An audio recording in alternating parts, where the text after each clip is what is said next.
ब्रह्मा जी और विष्णु जी के बीच में विवाद होता है कि कौन बड़ा कौन बड़ा। एक कहते हैं कि भाई मैं क्रिएटर हूँ, दूसरे कहते हैं मैं तो ऑपरेटर हूँ, तो भाई मैं बड़ा।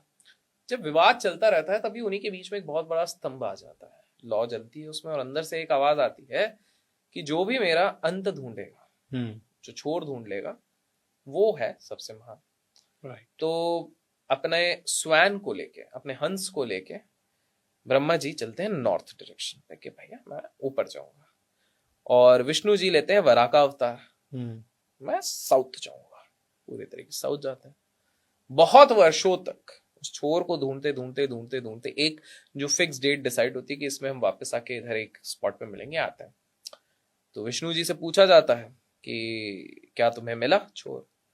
तो बोले क्षमा कीजिए, हमें तो नहीं मिला। ब्रह्मा जी चतुराई, बिकॉज नॉलेज के साथ, विजडम के साथ क्लेवरनेस भी आ जाती है। उन्होंने बोला हाँ मुझे तो मिल गया। और उन्होंने एक जन को, एक एंटिटी को कहा भी था कि ये बोल देना, पूछे तो बोलना कि हाँ मिला था। तो इस पे शिव जी हुए क्रोधित।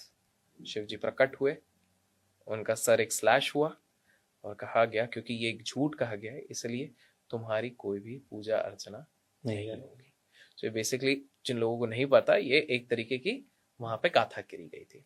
अच्छा, इस पे ना बहुत सारे लोगों का ये होगा यार, बिकॉज हम ये बात कर रहे हैं ना, तो कुछ लोग बोलेंगे कि यार चलो महाभारत हम मान लिए, बहुत एविडेंसेस मिला है, रथ का एविडेंस मिला है, तलवार का एविडेंस मिला है। एक जगह पर आप जाते हैं नॉर्थ साइड में, तो वहां पे 15-15 20-20 फीट की कंकाले भी मिले, तो हम कहेंगे जाइंट्स थे, घटोगज था, ये सारी चीजें थी। हमें बहुत सारे जियोलॉजिकल भी मिल गए, ये भी मिल गए, चलो हम ये मान गए, ठीक है। लेकिन ये सारी चीजें हजम नहीं होती है। सतयुग वाली जो चीजें बोल रहे हैं ना कि ऐसे शिव जी आए, एकदम अवतार, ये सारे विष्णु जी के अवतार थे, तो उसके भी प्रूफ हैं, आपको ढूंढना पड़ेगा। कैसे, मैं बताता हूँ। अहिबलम, अहिओलम या अहिबलम, कर्नाटका, साउथ में कर्नाटका के इधर जगह है। इनफैक्ट आप अगर आंध्रा तरफ जाते हैं, आंध्र प्रदेश पे जाते हैं, तो ऑलमोस्ट 10 टेम्पल्स डेडिकेटेड है एक एंटिटी के लिए। मैं बताता हूँ। तो उनमें से एक ऐसा मंदिर है जो कहते हैं कि उधर प्रभु के दर्शन साल में केवल एक बार ही होते हैं, एक ही बार, एक ही दिन जो प्रॉपर दर्शन होता है। टेम्पल रहता है, प्रॉपर दर्शन एक ही दिन, मूर्ति दर्शन एक ही दिन। क्यों?